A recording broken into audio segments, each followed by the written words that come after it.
Olá, boa noite. Somos aqui da Igreja de Interlagos, eu sou o pastor Hélio Piovesan Filho, e hoje é dia 27/10/2024. É um domingo e nós estamos aqui reunidos para o culto da família. O culto da família acontece todos os domingos às 18 horas, e também temos às terças-feiras, semanalmente, às 20 horas, a Escola da Doutrina Bíblica, que tem sido uma bênção. A última mensagem que a Eliette trouxe realmente foi muito bom. O site da nossa igreja é o www.igrejadeinterlagos.com.br, onde você irá encontrar os nossos horários de culto. Tem um botão no canto superior direito, ao vivo, onde você poderá participar dos nossos cultos. Lembre-se sempre de entrar com o microfone e a câmera desligados. Todos os cultos são gravados e disponibilizados no canal do YouTube, Igreja de Interlagos, tudo junto. Também estamos no Instagram e no Facebook. Siga-nos lá. Perguntas podem ser encaminhadas ao e-mail faleconosco@igrejadeinterlagos.com.br, o que responderemos com muita alegria. Você pode também nos encontrar no WhatsApp, constante lá na nossa página. Queria que você praticasse o triplo C, curta, comente e compartilhe. E nem que for um oi, diga um oizinho lá, ou diga a cidade que você está, para que as nossas gravações alcancem alguma relevância no YouTube. Pedimos também que você se inscreva no canal e acione o botão de notificações. E seja bem-vindo. Muito bem. Feita a leitura, vamos para cá. Né? Fecha seus olhos para a gente fazer uma oração. Né? Obrigado, Jesus, por esta noite. Obrigado, Jesus, por o Senhor nos amparar, cuidar das nossas vidas. Obrigado, Jesus, porque a tua mensagem ainda pode ser pregada. E eu peço agora, Senhor, que o Senhor me livre de todo o mal, que o Senhor abençoe a minha casa, a minha família, e que esta mensagem, Senhor, possa atingir muitas pessoas. E nós pedimos, Pai, em nome de Jesus. Amém. Muito bem, então, no domingo passado, eu fiz a primeira parte sobre a questão de fazermos uma revisão da lei mosaica. Queria abrir em Romanos, capítulo 1. Só um minutinho. Está aqui. Ótimo. Em Romanos, capítulo 1, do verso 18 ao 32, que ele fala assim: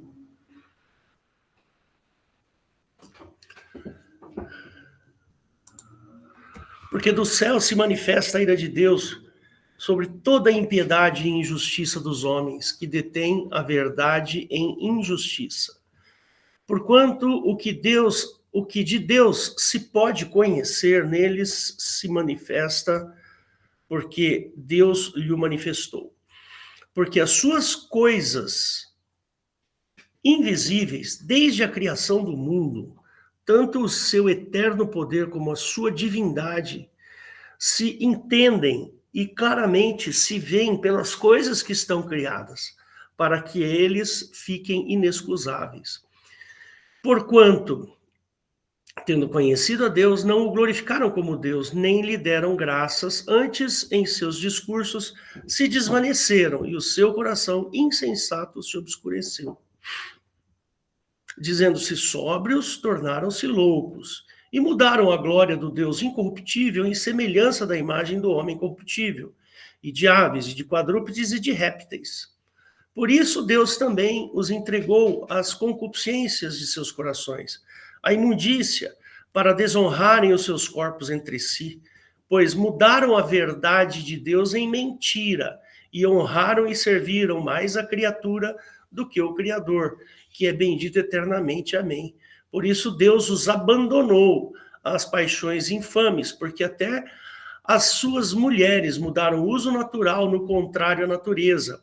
E semelhantemente também os homens, deixando o uso natural da mulher, se inflamaram em suas sensualidades uns para com os outros, homens com homens, cometendo torpeza e recebendo em si mesmos a recompensa que convinha ao seu erro.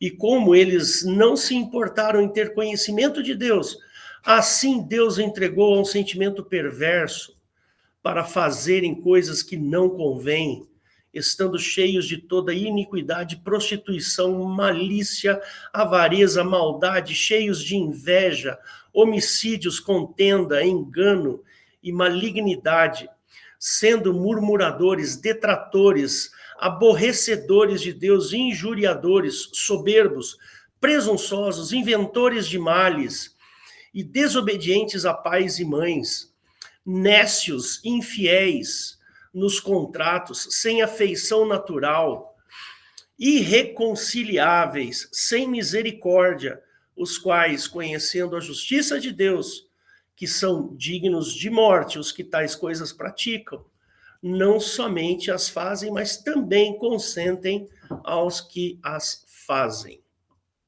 Então, tá aí. Existe uma perversidade humana. A perversidade humana, ela distorce a verdade, distorce as coisas de Deus. Então nós precisamos entender que a nossa natureza é uma natureza que precisa ser modificada. Nós precisamos modificar a nossa natureza, porque ela não é uma natureza conveniente para Deus. A nossa natureza, nós somos isso aí que a gente acabou de ler. Nós somos injuriadores, infiéis nos contratos, nécios. Nécio significa louco, né? Então, a nossa vida, ela precisa ser modificada. E a proposta de modificação da nossa vida, ela é dada por Jesus Cristo.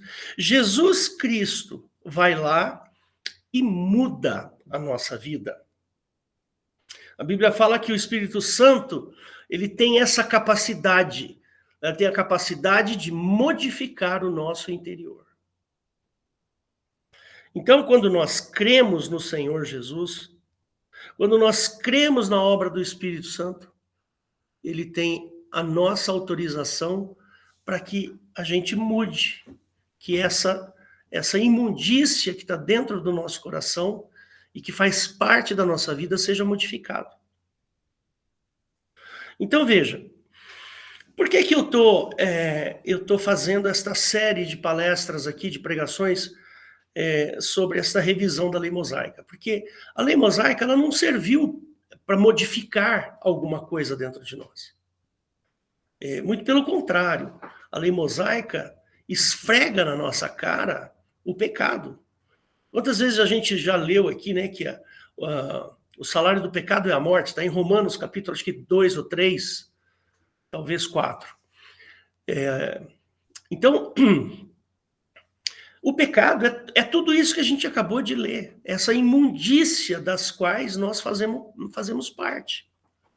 Então nós precisamos, a partir do Senhor Jesus Cristo, que nós entendemos que nós não somos, que a nossa natureza não é boa, é a partir de Jesus Cristo que ele vai lá e fala, olha, você pode melhorar. Se você crer em mim, eu te dou poderes. Eu te dou poderes, poder de ser feito filho de Deus. Mas esse texto que a gente acabou de ler é um texto seríssimo, né? Paulo está escrevendo aí uma descrição da capacidade humana de fazer o mal. Paulo descreve a capacidade humana de desprezar o Criador. Então, ele faz uma descrição profunda sobre a maldade intrínseca na carne. Intrínseco é aquilo que faz parte, né? Então, a maldade faz parte da nossa carne. Tá? Então, a lei mosaica, ela me empurra para a morte por causa do pecado que existe em mim, que habita em mim. Né? O próprio apóstolo fala, olha, o bem que eu quero, eu não consigo. O mal que eu não quero, esse eu faço. É isso que eu faço. Então, veja, nós precisamos de um auxílio externo, porque por nossas, vamos dizer assim, por nossos próprios meios, a gente não consegue fazer essa mudança. Então, nós precisamos de um auxílio externo. E esse auxílio externo vem do Espírito Santo. Né? Então, nós precisamos entender algumas coisas sobre o cristianismo. Você que está me ouvindo, você precisa entender algumas coisas que ocorreram no Velho e no Novo Testamento para você poder entender o porquê que Jesus teve que subir na cruz. Né? Então, veja. Então vamos entender um pouquinho mais por que Jesus foi sacrificado. A gente sabe que o salário do pecado é a morte, não é? E eu sempre falo isso nas minhas pregações. Os irmãozinhos aqui que me ouvem assiduamente já devem estar cansados de ouvir isso, né? Mas importante a gente frisar que o salário do pecado é a morte. Então, a morte, ela não é uma coisa boa, ela é uma resposta ao pecado. Né? Então, se você tem pecado, você tem sentença de morte nas suas costas. Todo aquele que peca deve morrer. É assim que diz a lei. A lei de Moisés diz isso, que o pecado gera morte. Então, nós precisamos entender que o Senhor Jesus, quando subiu na cruz, ele não tinha pecado. Ele não tinha nenhum pecado. Né? Tanto é que é uma disputa ali entre os dois ladrões que estavam ao lado de Jesus, né? O da esquerda falou assim, desce daí, se você é Deus, desce daí, por que você está sofrendo desse jeito, para quê? Tipo assim, né? Aí o outro falou assim, olha, não fala isso, porque nós bem sabemos o que fizemos, mas este aqui nada fez.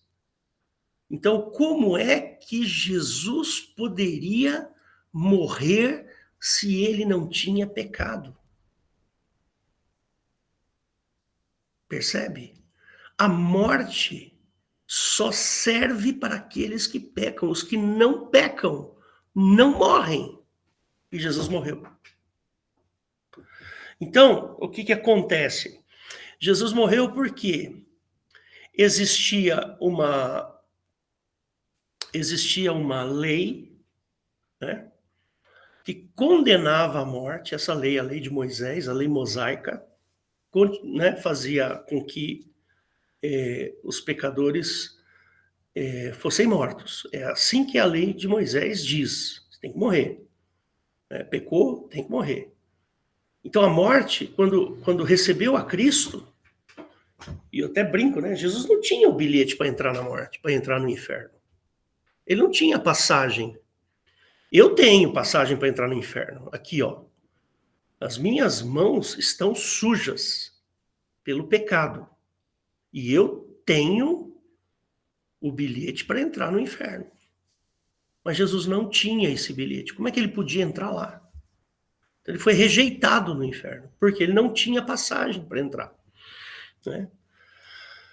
Mas, com a morte de Cristo, queria que você prestasse muita atenção no que eu estou te falando aqui.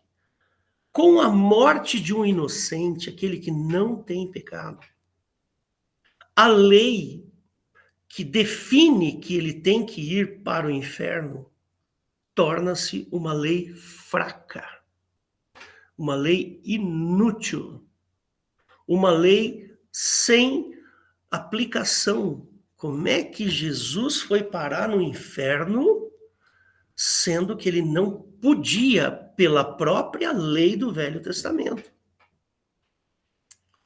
Então, essa é uma questão interessante. Jesus ele estava tão seguro de si, né? Ele tinha tanta segurança sobre essa questão de perder a vida, que ele falou assim: eu dou a minha vida e torno a tomá-la de volta. Se Jesus não tivesse morrido naquela cruz, a lei de Moisés valeria até agora para a gente. Agora, quando a gente crê no Senhor Jesus, a gente sai do império da morte passa para o império da vida. Aí ele falou assim: ainda que você esteja morto, você vai viver. Essa é a obra de Cristo. Então eu tinha lá uma lei que me apontava, que me marcava, uma lei que me sentenciava por causa do meu pecado. E o Senhor Jesus foi julgado por essa lei, e ele foi morto por essa lei sem culpa. Nesse momento, a lei se torna fraca e inútil. É assim que nós lemos na palavra, né?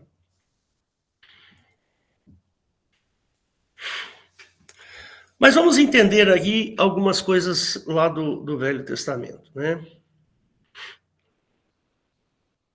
Nós precisamos entender que o sacrifício do Velho Testamento, para poder entender o sacrifício de Cristo. Jesus é descrito como sendo o Cordeiro de Deus, João 1:29. Não é assim que está escrito lá? Quer ver? João 1:29.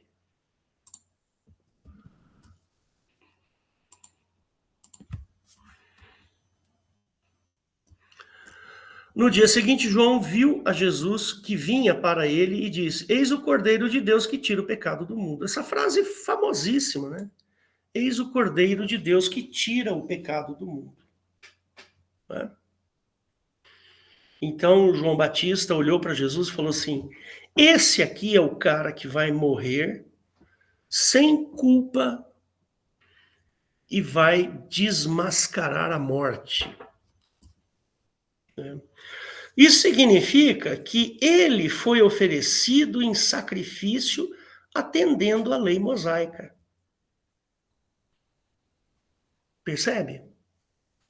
Porque no Velho Testamento, quando o sujeito cometia um pecado, ele tinha que ir até o sacerdote e falar assim: olha, eu errei, eu cometi um pecado. Aí o sacerdote pedia: ó, você vai trazer um carneirinho aqui, um cordeirinho, para a gente poder lavar os seus pecados no sangue deste cordeiro. E aí ia lá o sacerdote e fazia essa oferta no altar, e assim o pecado daquele indivíduo, por causa da morte daquele cordeiro, ele era perdoado. Né?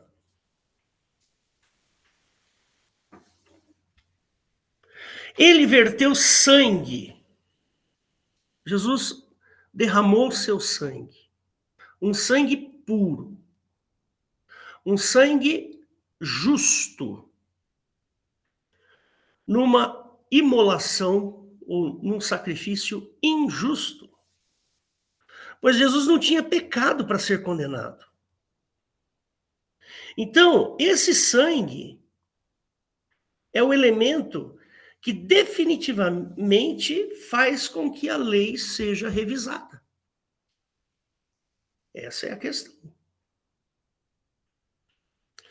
Com a morte de Jesus, como a morte de Cristo é descrita como um sacrifício do Velho Testamento, então vamos tentar entender um pouquinho sobre essa lei. Assim entenderemos todo o funcionamento da obra de Cristo. Percebe?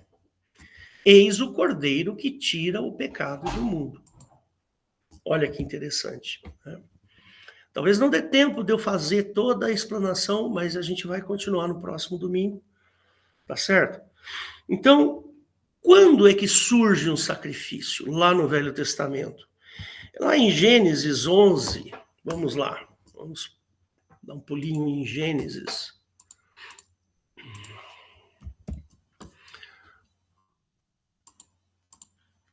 capítulo 11,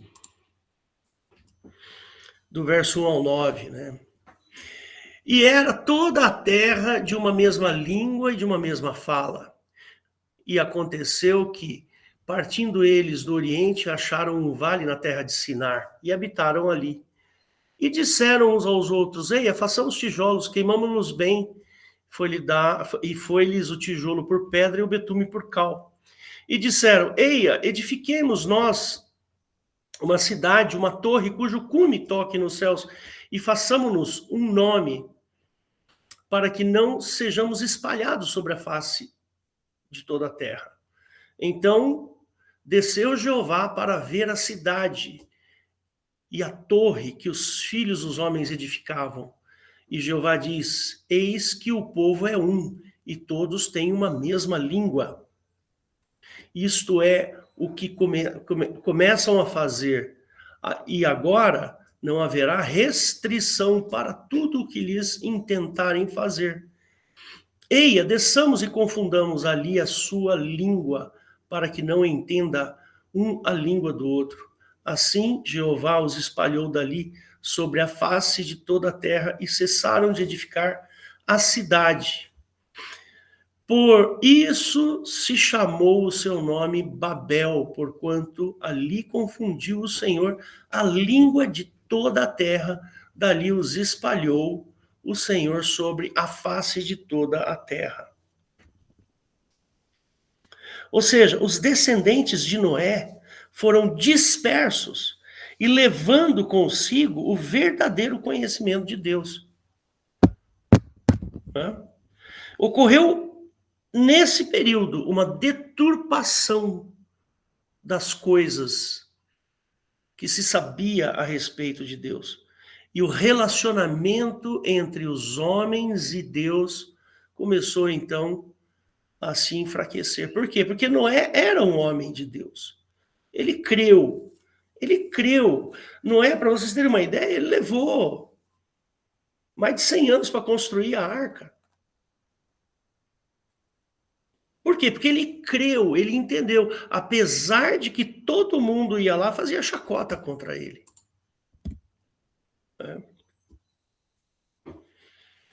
Então, vai surgir aí o sacrifício nesse momento. Jeová tinha um plano para que Abraão se tornasse o pai de uma nação e restauraria o relacionamento com Deus. Jeová separa Israel no Monte Sinai para ser esta nação santa e introduziu uma lei que os colocaria no caminho para um relacionamento com Jeová. Entre essas leis estavam as do sacrifício. Então você vai lá em Levítico, do 1 ao 7, você vai ver ali, capítulo 1 até o capítulo 7, as leis de sacrifício, que ensinavam a nação a maneira correta de se aproximar de Deus. Então o sacrifício tinha por objetivo fazer com que Deus, o Deus deles, se apaziguasse. E eles podiam, então, ter um relacionamento com Deus. Então, esses sacrifícios pretendiam levar o povo à adoração e rendição. Só que por meios terríveis, com ameaça de pestes e mortes. Essa é assim que funciona. E se o cidadão tivesse algum pecado, né, e o relacionamento dele com Deus estivesse abalado, ele correria risco de morte. Né? Para que ele não morresse, então ele vinha e trazia um sacrifício de expiação de pecados. Depois você lê lá em Levítico, do capítulo 1 até o capítulo 7. Se esse sujeito tivesse apenas ofendido o seu próximo,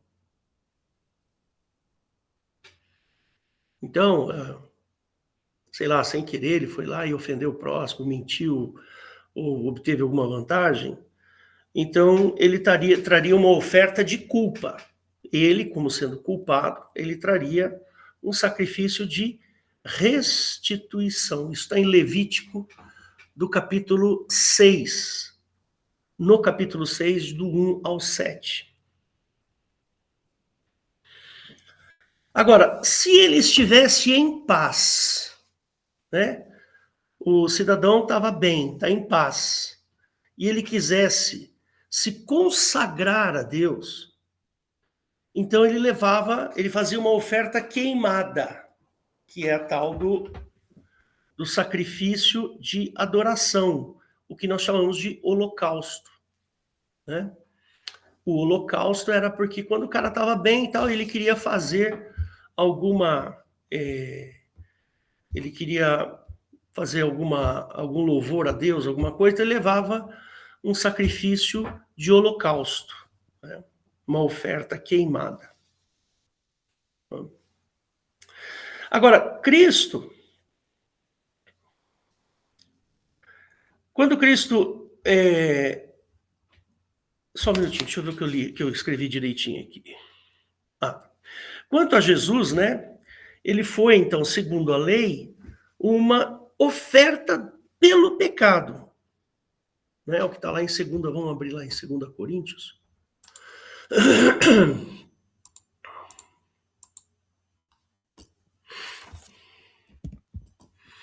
Está aqui em 2 Coríntios, capítulo 5, verso 21. Então ele fala assim, aquele que não conheceu o pecado, olha aí, ó, aquele que não conheceu o pecado, o fez pecado por nós, para que nele fôssemos feitos justiça de Deus. Então Jesus, ele foi uma oferta pelo pecado. Foi uma oferta de sacrifício de expiação. Era assim. E também ele é o nosso holocausto, pois a sua morte é considerada um ato de oferecimento próprio, né? Jesus se ofereceu. Vamos lá em Hebreus 9, verso 15, quer ver? Interessante, ó. É por isso, né? Quanto mais o sangue, olha o verso 14, que legal. Quanto mais o sangue de Cristo, que pelo Espírito Eterno se ofereceu a si mesmo imaculado, a Deus purificará as vossas consciências das obras mortas, para servirdes ao Deus vivo. É por isso, né? E por isso é mediador. Quem? Cristo é mediador de um novo testamento, para que, intervindo a morte, para a remissão das transgressões que havia debaixo do primeiro testamento, os chamados receberam a promessa da herança eterna. Porque onde há testamento, é necessário que intervenha a morte do testador.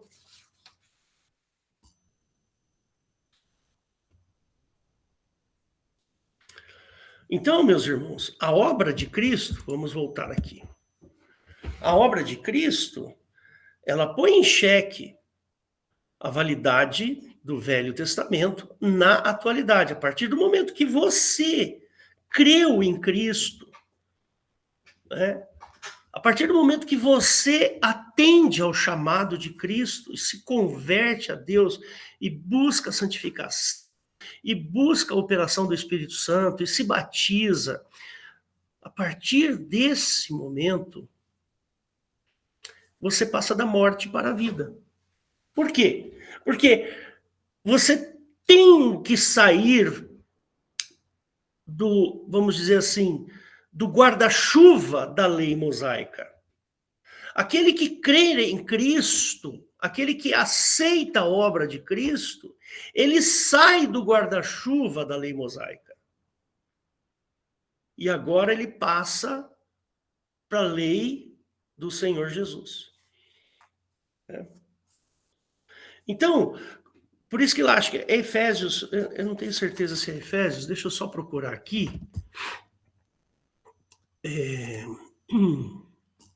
Só um minutinho. Talvez não seja Efésios. Espera só um minuto. Meu computador está meio desregulado aqui, viu?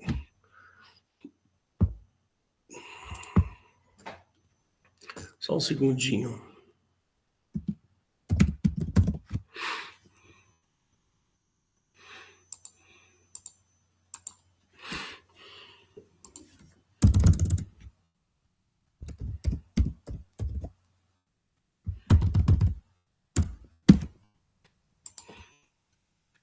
Colossenses 2,14, é isso aí. Eu sempre me confundo. Então vamos lá, Colossenses 2,14. Irmãozinho querido, se você está me ouvindo, você está ouvindo essa pregação, você precisa entender o que está escrito aqui. Esse texto aqui, ó, vivendo em Cristo, tá vendo? Em Colossenses 2 em diante. Esse texto aqui, ele é fundamental para a sua vida espiritual. Ele é fundamental. Se você não entendeu bem esse texto, você pergunte para o teu pastor, pergunte para alguém que saiba e te explique esse texto, porque esse texto é o ápice, é o topo da obra de Cristo. É aquilo que mais nós precisamos saber para que a nossa vida espiritual avance. Quer ver, ó? 2,6. Como, pois, recebestes o Senhor Jesus Cristo, assim também andai nele, arraigados e edificados nele, e confirmados na fé, assim como fostes ensinados, nela abundando em ações de graças. Olha, isso aqui é o máximo da obra de Cristo. Tende cuidado para que ninguém vos faça presa sua por meio de filosofias e vãs sutilezas, segundo a tradição dos homens, segundo os rudimentos do mundo, e não segundo a Cristo. Agora, veja só, porque nele habita corporalmente toda a plenitude da divindade. Ou seja, tudo que Jesus é exatamente o que nós precisamos de Deus. E estáis perfeitos nele, que é a cabeça de todo principado e potestade, no qual também estáis circuncidados, não com circuncisão, estáis circuncidados com a circuncisão não feita por mão do despojo do corpo do pecado da carne, mas a circuncisão de Cristo. Sepultados com ele no batismo, também neles ressuscitastes pela fé no poder de Deus que o ressuscitou dentre os mortos. E quando vós estáveis mortos nos pecados e nas incircuncisões da vossa carne, vos vivificou juntamente com ele, perdoando-vos todas as ofensas. E aqui o verso que eu quero, havendo ele, havendo riscado a cédula que era contra nós. Essa cédula que é contra nós aqui é a sentença de morte. Jesus vai lá e risca esta cédula, essa sentença que era contra nós nas nossas ordenanças, nas suas ordenanças, a qual de alguma maneira nos era contrária, e as tirou do meio de nós e cravou-a na cruz. E despojando os principados e potestades, os expôs publicamente e deles triunfou em si mesmo. Se você tem alguma dificuldade para entender esse texto, eu até sugiro aqui para a Eliette fazer numa terça-feira aí, pegar esse texto aqui, se você puder, Eliette, pegar esse texto e esmiuçar ele com detalhes para que a gente possa entender como é o cristianismo. O Jesus, ele foi lá e invalidou, é isso que está falando o 14, ó, ele riscou a cédula que era contra nós, ele invalidou a lei que nos colocava no inferno.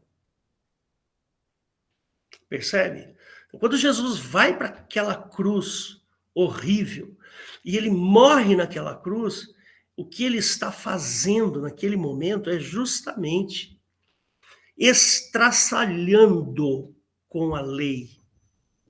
Percebe? Então, essa é a obra do Senhor Jesus. A obra dele é fazer com que você saia da morte e vá para a vida, e vida eterna. Por isso que, não, por exemplo, não dá para a gente ligar cristianismo com espiritismo. Porque no espiritismo não se fala de vida eterna. No espiritismo você só fala de morte, morte, morte. Você morre e renasce. Morre e reencarna. Morre e reencarna. Como se morrer fosse uma coisa gostosa. Como se morrer fosse uma coisa boa. Ah, eu vou morrer 1 milhão de vezes até atingir o sei lá o que eles prometem. No cristianismo não é assim. No cristianismo, a morte, ela é abominável. Ela é absolutamente indesejada. Nós não queremos a morte. Ninguém quer a morte. Então o Senhor Jesus nos promete vida eterna. Né? Aquele que crer em mim passa da morte para a vida. Não é isso que está em João, capítulo, acho que 14?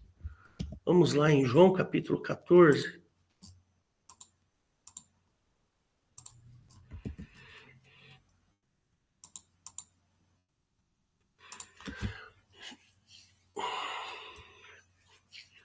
Olha que interessante.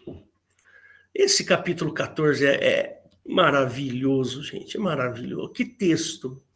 Que texto. O apóstolo Paulo aqui, o apóstolo João aqui, quando escreveu isso, ele estava muito cheio do Espírito Santo. Né? Então ele começa assim: não se turbe o vosso coração, credes em Deus e crede também em mim. Na casa do meu pai há muitas moradas. Se não fosse assim, eu vou-lo teria dito, vou preparar-vos lugar.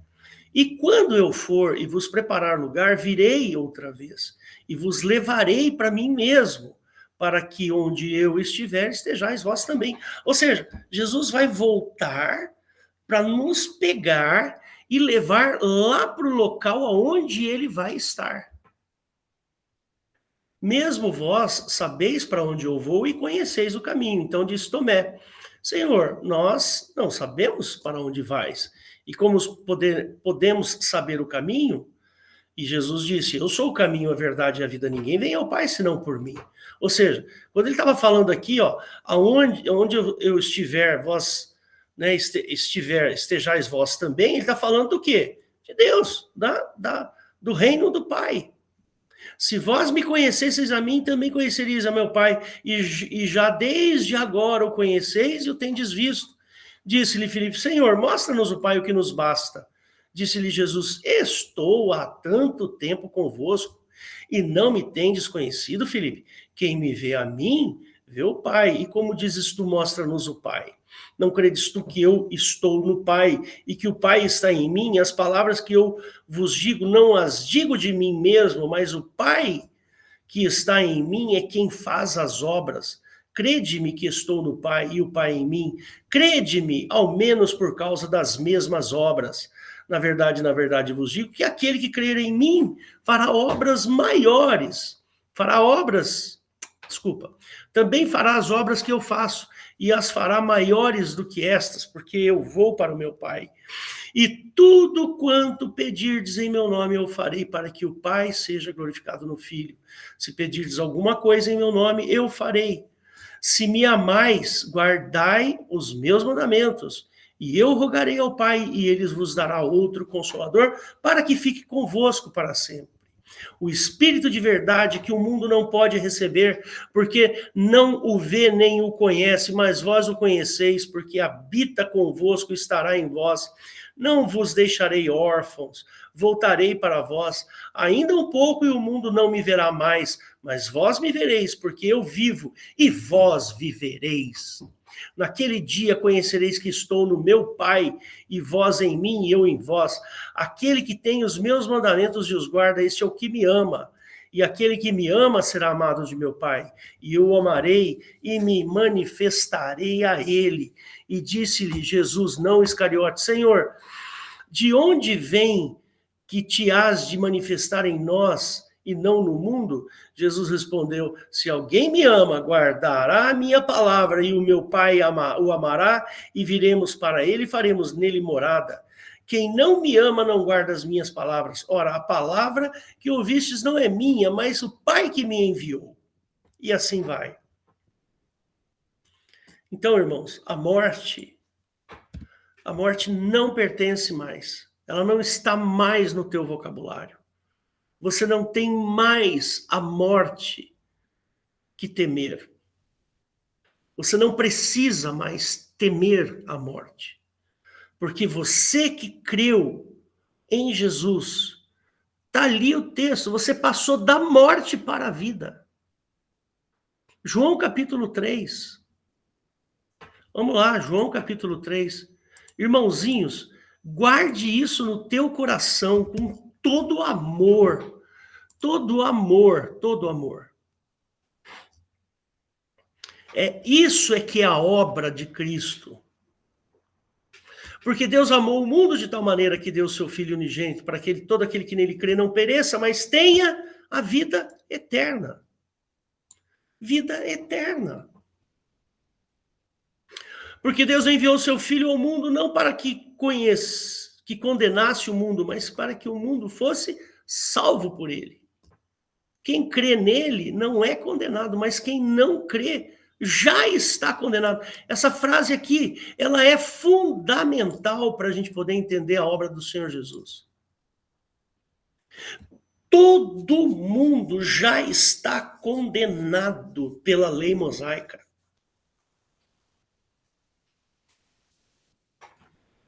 Agora, se você crer no Senhor Jesus, você não é condenado. Você sai do guarda-chuva da lei mosaica e passa para a lei de Cristo. Porquanto não crê no nome do unigênito Filho de Deus. E a condenação é essa, e aí vai. Então, eu quero encerrar a mensagem por aqui mesmo. Para que você entenda que a lei mosaica teve que ser revista por Cristo. Ele teve que ir lá fazer algo para mudar o caos espiritual no qual o homem estava envolvido. Quando Jesus vai para aquela cruz, ele desfaz a sentença de morte sobre você. E é isso que você tem que guardar no seu coração, com todo amor, com todo carinho. Que o Senhor Jesus, ele foi lá, morreu naquela cruz, para que a condenação de morte fosse extirpada. Você não vai mais para o inferno. Você não vai mais participar da obra de Satanás. Não. Você agora, meu crente, meu irmão crente cristão, você não faz mais parte da obra de Satanás. Esta obra, ela acabou no dia que você creu em Cristo. E você não está mais no corredor da morte. Não está. Acabou a morte para você. E isso não é obra sua. Isso não é obra. Não é porque você é bonzinho, porque você ajudou a velhinha a atravessar a rua, ou porque você dá comidinha para os pobres. Não. Tem nada a ver com isso. Você saiu da morte para a vida por causa da misericórdia de Deus que abriu o caminho para você ir para o céu, para onde Cristo está. Então não é mais você. Não é você que faz o bem. Não é você que... Não. O Senhor Jesus já fez, já está feito. E você não pode fazer mais nada. Agora, a Bíblia diz que isso não é obra nossa, é obra dele. Mas a Bíblia fala que a gente tem que andar em boas obras. né? Que Deus preparou as boas obras para que andássemos nelas. Isso daí está em Efésios capítulo 2, verso 9 e 10. Então, irmãos, você vai fazer o bem. Sabe por que você vai fazer o bem? Não é para entrar no céu. Tem nada a ver. Não adianta você dar comidinha para os pobres, ajudar a velhinha a atravessar a rua, e fazer isso e fazer aquilo. Não adianta nada. Nada, nada, nada. Isso aí não te põe ou nem te tira do céu. Entendeu? Que a obra foi de Cristo, a obra é dele. É ele que faz esse trabalho de me colocar lá dentro do reino de Deus. E você, por amor a Cristo, por amor ao Senhor Jesus, sim, a hora que tiver que dar comida para os pobres, você vai dar. A hora que tiver que dar dinheiro para alguém, você vai dar. Na hora que você tiver que ajudar uma velhinha a atravessar, você vai ajudar. Porque as boas obras faz parte do coração daquele que ama a Cristo. Amém? Então eu queria que você fechasse seus olhos e que eu espero que você guarde essas informações no seu coração para você entender bem o que é o cristianismo. O porquê que a gente não mistura. Sabe, não dá para misturar cristianismo com espiritismo, com budismo, não dá. O Senhor Jesus, ele é único. Ele fez uma coisa única. Não existe outra obra maior que essa. Não tem. É única. Fecha seus olhos que eu vou orar por você para a gente poder encerrar. Senhor Jesus, obrigado por essa mensagem. Eu tenho certeza, Senhor, que vai atingir corações, que esta mensagem vai chegar àqueles que precisam da tua água, aquela água maravilhosa que o Senhor promete, que nunca nos vai dar sede e vai nos saciar por completo. Obrigado, Jesus. Que essa mensagem possa atingir muitas pessoas e em nome do Senhor Jesus que eu oro. Amém.